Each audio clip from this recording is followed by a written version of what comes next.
welcome to this week Blonde Intelligence. We have a special guest this week. We have Mr. Morgan Matthews. Say hello to everyone. Hey, everybody. Hi, I'm glad that you came. We're going to start off with letting you tell everyone a little bit about yourself. I'm my name's Morgan. I produce music. I love music. I've been doing it for 11 or 12 years. I started out, early on, just like a lot of other record producers, and it was hard to get in there. And What do you mean it was hard? um, you just had I just had to keep on. You have to keep on trying until that one break comes. And you always dream about it, but then it really happens one day. You know what I mean? So what was your break? I would say I still don't feel. Go ahead. Well, that you consider was your break, because I know that everybody has to measure success on their own level, and for some, just even working and getting in a project and having it finished to completion is a success. So what do you feel like was your break? That's a great thing that you said. For a long time, that was like that for me. I felt like if I could just finish this, or if I could just sell my first track or my beat or instrumental, and I did that, and then I would set another goal. I would do this, maybe sell one for a little more, or maybe get one on television, get one to a major label, and they were all stepping stones. You done small measurable goals. Yeah, I tried. Make one big goal. Yes, and some days I still don't feel like I made the major thing of my life. I'm always pushing. Okay. So you said you started 11 years ago. What made you, besides just loving music, made you want to produce music? Well, I kind of, my whole family would always be playing music in the churches. So they'd be playing, and maybe one was the bass player, one was the keyboard, one was the drummer. Somebody might have sang, and I was always in the audience watching them, and I would listen to how the song, and I was like, everything sounds the same, and then I picked up the guitar and I started to play, and I guess I just kind of fell into this. I don't know. So what do you think is your signature sound? Well, a lot of people come to me nowadays for like a acoustic kind of a sound, acoustic R&B. Definitely after the Alicia Keys one happened, I can do other stuff like country, pop, rock. I can do lots. But after that, a lot of R&B artists started coming to me, make one like that. I'm like, okay. So they like that. Yeah. I know I wrote a blog one time on I called it "What in the Hell is a Drake Type Beat?" And I had some producers trying to explain that to me, is that it's a sound that rapper might want to do a song to. And I was like, well, if he might want to do a song to it, why wouldn't he do the song? How could you call it that type beat? So explain that to me as a producer. What is a type beat? Oh, I mean, because I see it on YouTube a lot. I mean, so they're advertised as a Jeezy type beat or a Drake type beat or this person type beat. And I don't get that. So maybe it's something that I'm missing. They're making a sound that sounds similar to Drake or whichever popular artist, Cardi B, whoever, and they're trying to target singers, rappers, bands, whoever that want to sound like them, and they're saying, hey, here's a beat that sounds like that rapper or band or singer. Grab this beat and because the sonics, the drum pattern, the bass line, the keyboard, whatever, the synthesizer, it sounds similar to Drake. So, and maybe But there's some. But how would you make it your own if you're No, trying? they don't. They're doing it to get a quick dollar. That's the. Oh. You know, and maybe some other girl on another country, she might hear that beat and she might flip it with different lyrics and make her own sound, though. That's the cool part of it, right? Okay. So that was the best way that I have ever heard it explained, because they tried to explain it to me as it's a song that they might do. And I'm like, if they might do it, why are they not doing it? So I didn't get the meaning of that, but I'm glad that you explained. Well, So go ahead. The producer might have been trying to make a Drake style beat, but he or she couldn't have got it to Drake. So now they put it on the internet and just say, any kid, you want to give me $20, $30? You understand? So they were out of luck. So let's get $30 from everybody and their mom, right? Well, that might be more lucrative. Yeah, it is. The internet game is lucrative. Okay, so that brings me to my next question. With COVID happening, and I've interviewed many artists during this COVID season, and even after some places begin opening back up. So with COVID and technology, do you think that your music career has stayed going level as it was, or did you have to make many adjustments to COVID? I haven't had to make an adjustment at all, because I know that where I started, and I know what I got into, and I know all the relationships that I developed and the people that listen to my music. I never got into the real going into the studio business and shaking hands and let me make this record for you. If anything, people are trying to do that with me now. But I know a lot of people that do that. What? You're very friendly. No, oh, thank you. You are too. Friendly. Oh, I like to talk. I talk to everybody. I mean, unless a person is just rude, I'm going to hold a conversation and they'll be like, you know them? I'm like, no.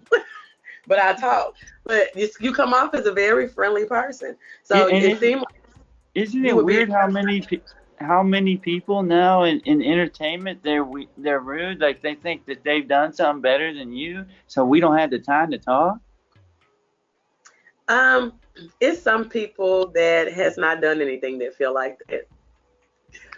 I know exactly. I know exactly. Yeah. Okay. So you mentioned that people come to you for a certain type of music since the Alicia Keys song. So what song was that? I did "Show Me Love" with Miguel, Alicia Keys and Miguel, and then the remix with 21 Savage. Okay. Out of all, because you've mentioned that you could work with all genres. Out of all the genres, which one do you feel, I would say, the most spiritual towards? The one I connect with? I love, people make fun of me, but I like teenage Disney pop. You know, simple, easy. I don't have to think about the words. The music is easy. That's what I like. Okay. So you're a kid at heart. Yeah. You're so mild-mannered and mild-tempered.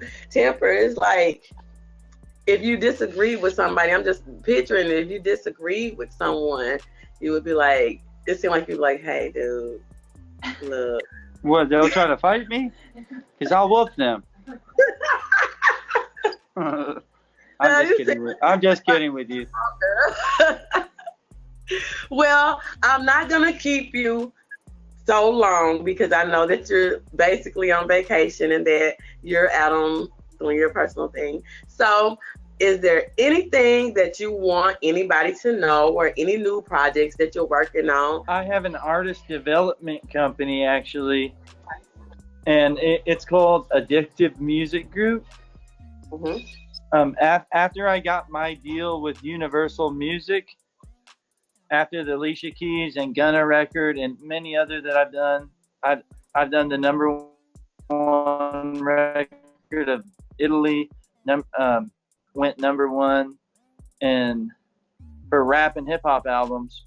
And then Alicia Keys was the #1 adult R&B song of the year. You know, what I've seen in my past is to me, the record label and the publishing company is the bank. So they have the money, they're ready to drop it, but you have to show them what to drop it on. So that's what my company's for. We bring them up, we show them, hey, this is what you're going to put your money into, this is what you're going to get back. That's what we do. And I also try to teach the new people that are with me. I try to teach them the business side of music, because a lot of them have never learned anything about. They've been taught weird things, or they might have thought this is the way to do it or that's the way. I try to teach them the real way. So one of the things that we talked about earlier was that you love to work with young people, and that's really where your heart is. So what made you, I would guess, gravitate towards your generation? Well, what made me want to start all of this and gravitate towards developing was no one did that for me, and I had to learn by getting taken advantage of. So what I want to do now is show them that you actually have someone you can rely on, someone you can trust. I'm here to show you the way, and you're in good hands. How do you like you were taking advantage? I wrote, I'll just say, I wrote a few songs earlier on, in my early 20s for a couple of Christian girls. That song went on the radio. I saw no money. I wrote a song for a girl that was she went on to go on to Nickelodeon. I saw no money. And this repeated and repeated. And I started to wonder what's the deal with my life? Why am I getting nothing? And I still am in contact with these people. What? Were you registered as a songwriter? I didn't know anything about that stuff back then. I just thought I was the boy with the guitar riding with these two girls, and their mother was the manager, and she was going to hook me up. So that means that they never set you up a sound exchange for you to get paid for the nothing. No sound exchange, no BMI, ASCAP. I didn't know what publishing. I didn't know what a master was. I didn't know what anything was. So you was doing it for the love. Yeah, I thought you had to play on guitar, and then one day they were gonna blow up like Mary and Mary, because they were two sisters. It was gonna be like Mary and Mary, and I was gonna go on tour and live the life. But it never happened. So what happened, or what made you find out what was wrong, why you wasn't getting your money? I mean, when did that happen? When they started driving around with new cars and I had nothing. And then I heard my music on the radio that I wrote with them, and I recorded in a recording studio with them. That's when I found out. You know what I mean? How did that make you feel? Like you're getting used, bro. No, I'm not the kind like that. No, that's gonna go out. I was the kind like I trusted you guys, but it's over now. And then I became into who I am today. So we don't talk to those people anymore. Okay, so who are you today? I mean, I'm teaching other people how not to get taken advantage of. I've made a few #1 records. I've navigated my way through the snakes and the people that say they're not snakes. I'm trying my hardest every day. I'm one of the honest people. I can see when I look into someone's eyes if they're lying to me. What would be the advice that you would give to a young artist for longevity? Learn the drop your ego, like we were talking earlier. Drop your ego, and then learn the business side and get around other people that are making money, and then start to do what they're doing, because your ego, you only have a few years, right? Right. And how can everyone follow you? You can follow me. I am morganmatthews.com with 2 T's. That's one way to follow me. I'm working on a lot of different projects all the time. Okay. I can't. There's no time to sit and explain all of them, right? No, just give us a couple that's gonna be juicy. There's one kid I've done a song with. He's gonna release it soon. He's a new kid from Interscope. Okay. This song's gonna be really good. I've heard it. He's hip-hop. he's hip. He's a rapper. He's growing. He's growing really fast. And that song's gonna be. I already know it's gonna be good. And a lot of people will listen. Look, I already know. I'm gonna be like, you said this song was gonna be good. It better be good. Because I'm gonna hit you back on it. Okay.